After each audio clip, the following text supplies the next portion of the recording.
Hi, welcome to the Prepper 21 channel. As I get ready for spring and start my seeds, some of which have already begun, and figure out what I'm going to plant here this year, I want to come and show what's possible on less than 2,000 square feet. Now, this is just a regular plot of land that was barren 10 years ago, just grass that sloped downward with lots of water, almost a little river when it would rain heavy, coming from the hills up yonder and then rolling down this way. And over the years, I've built swales and put in systems. So when it comes to spring planting for me, it's more about what are going to be the additions or the changes, and what do I need to make sure I have enough seed starts going for. And again, this is nowhere special. This is a suburban backyard, and you can hear dogs barking in the background. My yard don't go that long. It's about 30 paces between my fence and the neighbor's fences. Okay, and maybe about another 30 paces up and down. I'll get into specifics in a little bit here, but the idea is don't limit yourself to what you think you're supposed to be limited to. So we're just going to do a walk around, and this will help me think about the coming change in seasons. So here I have a 4x4 raised bed, another pretty sturdy 4x4 raised bed. I'm not a huge raised bed fan, but these have lasted the longest and no use in tearing them out. Same with another one down there I'll show a little bit later. But this is really productive for cucumbers, tomatoes, hot peppers. I rotate my plants so it changes year to year. Always there's lots of strawberries in here. A little hard to see now, and I don't feel like digging any out of the snow. We'll come back this way. But right here, so help me with the math. We're talking about 2,000 square feet. And just up and down here, we have raspberries. And we have spiral garden and different herbs and perennial plants, like lavender here really does well, like blueberry. Okay, we're really heavy on the perennials over the years because they're ready to go come spring. You know, it doesn't look like much now, but this is about 70 square feet right here, this little patch that used to be a bunch of ugly hedges over a decade ago, and a great big, big tree right there, okay? And you can tell it's February. I need to come in and start pruning, so this is the time of year to do the pruning of the fruit trees.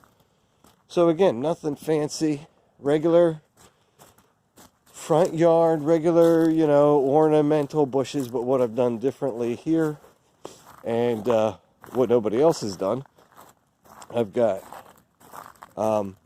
peach and pear right there. They need to be pruned, but peach and pear in about 20 square feet here. All right, yeah, this is just about a 20 square foot spot.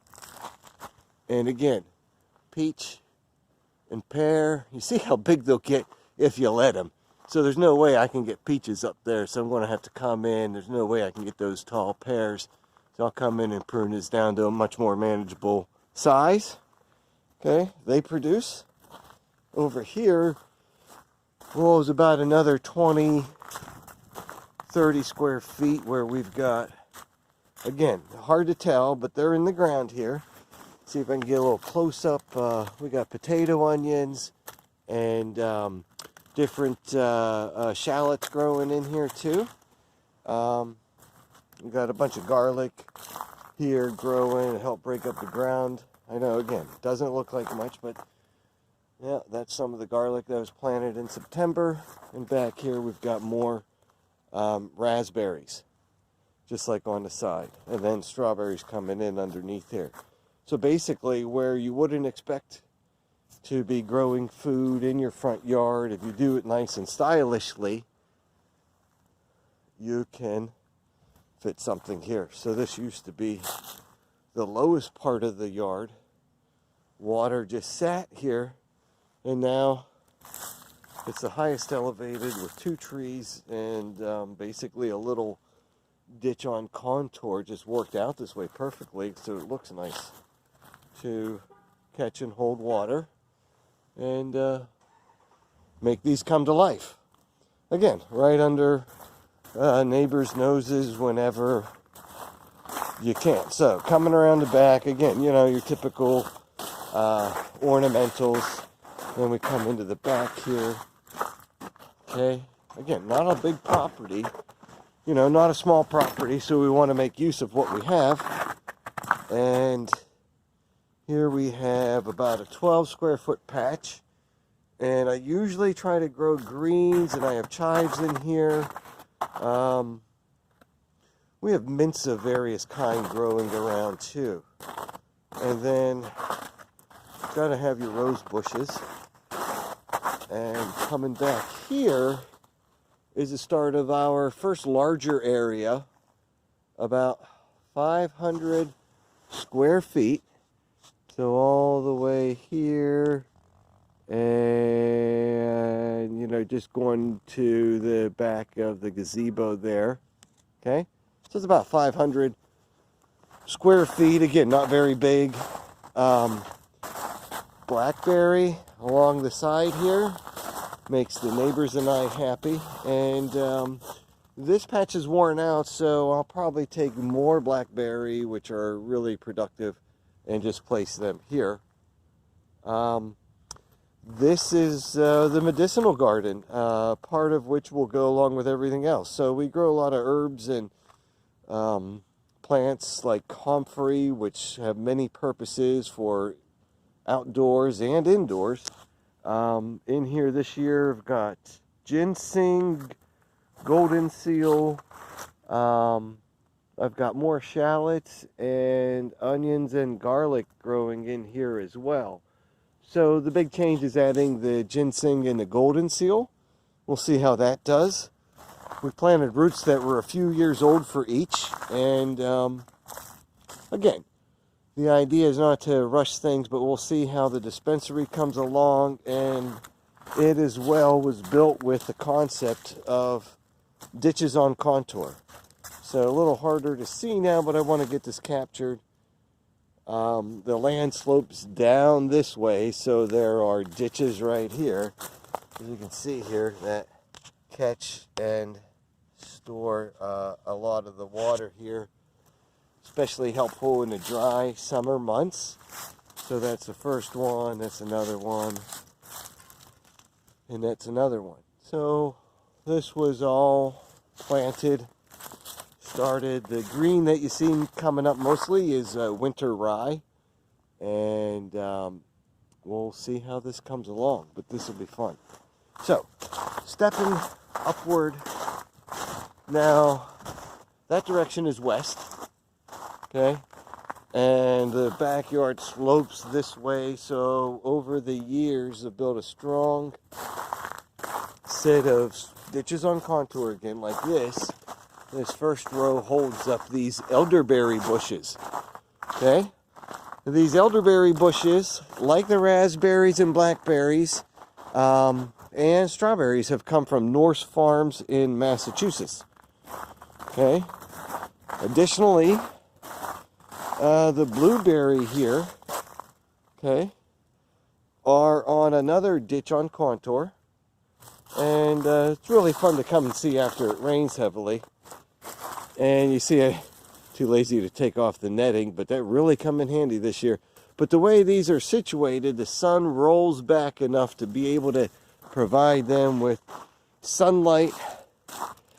It takes a few years to get them going, but eventually, you know, when you look up here, you see how surrounded I can be in by trees. If I'm not careful how I plant things, I've had to learn the hard way. You know, look up and spread your arms, and then you'll figure out, you know, where's a good place to be planting. So the further you go into the backyard, and this whole area gets about, at most maybe 6 hours of sunshine during the day in various spots, so it kind of varies. So there are little climates all over the place here, and I just try to take advantage of them. Again, a lot of blackberry here. Here we have grape. The grape have really been productive over the last several seasons. Blackberry, blackberry coming just fine. Really, really fine. In fact, you know, they can overtake your backyard if you're not careful. So requires a bit of vigilance here, but they're worth the trouble. Okay, so that's 500 square feet. We started at 2,000, and it's given me an idea. There's not a whole lot I have to do here to get ready inside for this area. Okay, but this other area, which, again, I crossed the sidewalk. It's like changing an environment almost. The climate can change a little bit. It's a little more elevated. So it's easier to grow things here. The sunshine works a little better in this little area too. And this entire area is maybe 700 square feet. You know, if I take everything into consideration, maybe a little more, because I tore out a bush this year. We started to plant gooseberry. I see one of them. I see one gooseberry there. And should be another in here somewhere. I hope. There. We'll see if that grows into something. But you see garlic and more potato onions and shallots growing here. So again, maybe about 750 square feet for this back area here. That includes the 2 beds I noted earlier. And it's great, you know, I'll come back here. We'll put up a net, okay, you know, about like 6 feet tall, and then spread it out about, you know, what is it, 8 feet wide, and you just come and you pick strawberries and cucumbers just right out the back door all summer long. So, moving on, I have to think about what, if any, additional plants to put here. Probably mostly greens. This is another grape. You see how the grape grows around the deck? Okay? And there are more grape here on the deck, and we'll cover the deck area. So,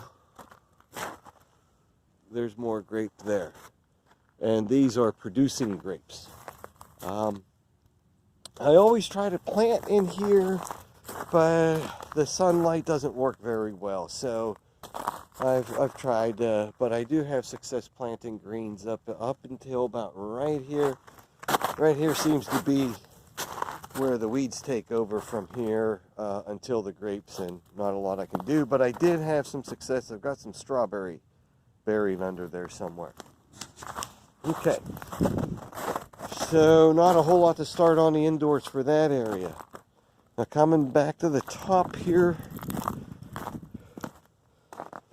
we begin again with the series of ditches on contour, and there's an old film that goes back to 2012 to show how I stepped this backyard in a series of ditches on contour and then built plants behind them.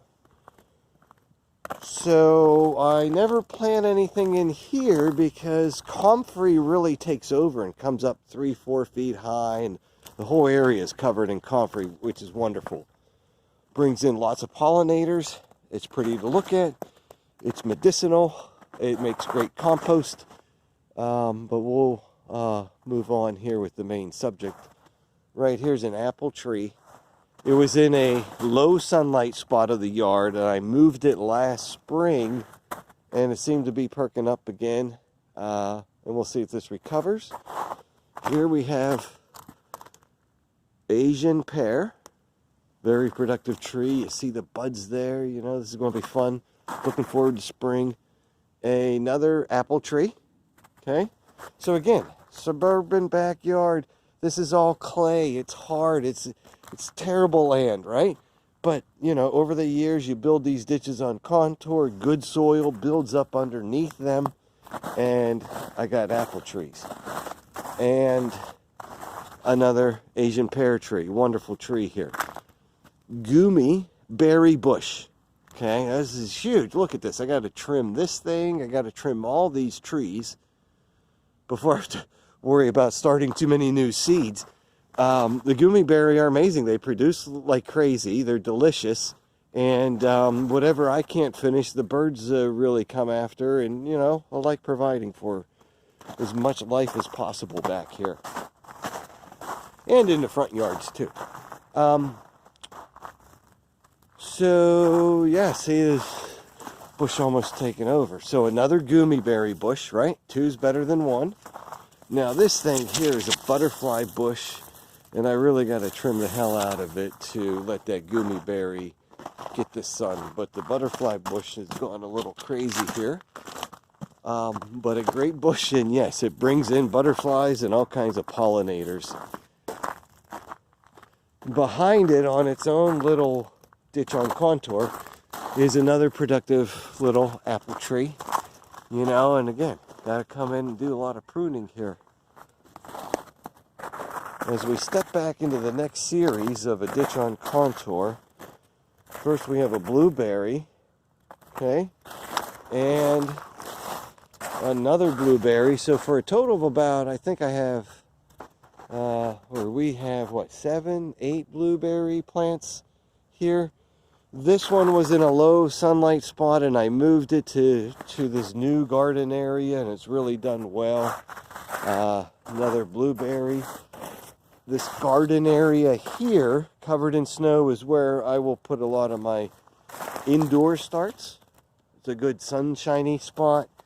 And, well, I just have to think of the right combination.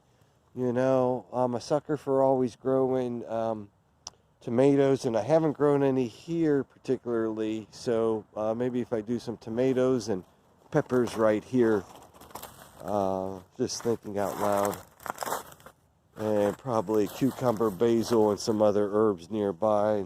That would be your first little annual vegetable pieces next to what goes into the flatbeds, and what'll go into this flatbed here. Trying to remember, you know, what we wanted to do. Yeah, this was good. We got a lot of carrots out of this in the fall. Carrots and radish produce pretty well. This is, I think, about a 2 by 10 foot space, right? And I don't think it's 8 foot. Anyways, it's a raised bed. It holds up pretty well. I've tried various crops in here, so I'm going to keep trying. And again, I'll get a lot of greens here. This year I grew tomatoes back here, so I don't want to grow tomatoes this year. I had 3 very big productive tomato plants growing up on trellises about 6 feet high. So some thinking. I don't have to go too crazy with planting 1,000,000 plants for me, but you know, for our yard back here, I always plant extras. Okay, so then we got peach. Got a peach tree here, and another blueberry, and our pergola with the kiwi. Okay, very productive, hardy kiwi plant here. We have a flat spot here. No, well, not a flat spot, but another ditch on contour where there's a mound there, and that holds comfrey. So a lot of comfrey comes out of here, and a lot of comfrey grows in here too, along with strawberry. Let me see, another ditch on contour. See all the frozen water in there. And the idea is I can come in, I can cut the comfrey leaves off and just lay them as compost as the months go by. And this triple plant structure is about 12 feet long, a little more, almost 7 feet high. I did this all by hand and electric tools only, which was pretty cool. So hardy kiwi, 2 female on the ends, okay, and then a male in the middle, and that's what makes it work. Probably got close to, I don't want to guess poundage, but yeah, we literally got hundreds of kiwi off this plant starting last year and the year before. It takes 7 years to start producing, so it was worth the wait.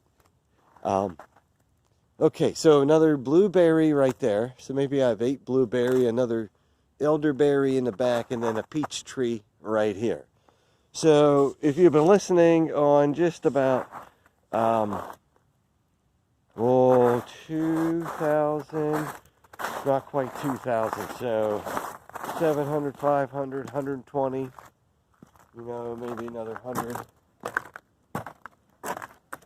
It keeps changing. I always thought it was bigger. So let's just say overall, about 1,600 square feet in the backyard. You know, it's possible if you include the front yard too. You know, make sure you think about all your space and where sunlight is. And you see how these grapes are doing here. They need to be pruned as well. Anyways, so going back to what I was trying to start out as, for an area of just about total 1,500 square feet, and starting with just 1 square foot at a time, right? 1 square foot at a time, because you don't want to rush things and things change. 1 square foot at a time, 1,500 square feet, okay? And in my case, maybe a quick rundown is,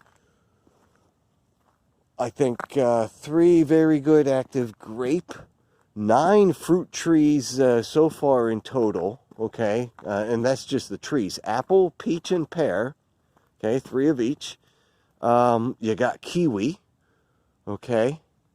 You've got blueberry, berries of every kind, raspberry, blackberry, gummy berry. I'm still trying to grow goji berry, but I'm having a little challenge with that. So we'll see. I moved some around last year. We'll see what happens. What other berries do we have? Gooseberry we started, so we'll see if those work out. And oh boy, strawberry. Yeah, I forget strawberry. So the idea is not everything comes at once. You know, there's one plant at a time that produces at a time. So that's the fun part. So, you know, if I was growing asparagus, and I should get back to that, harvesting would begin in April, but we do our first harvest with strawberries in late May, after Memorial Day.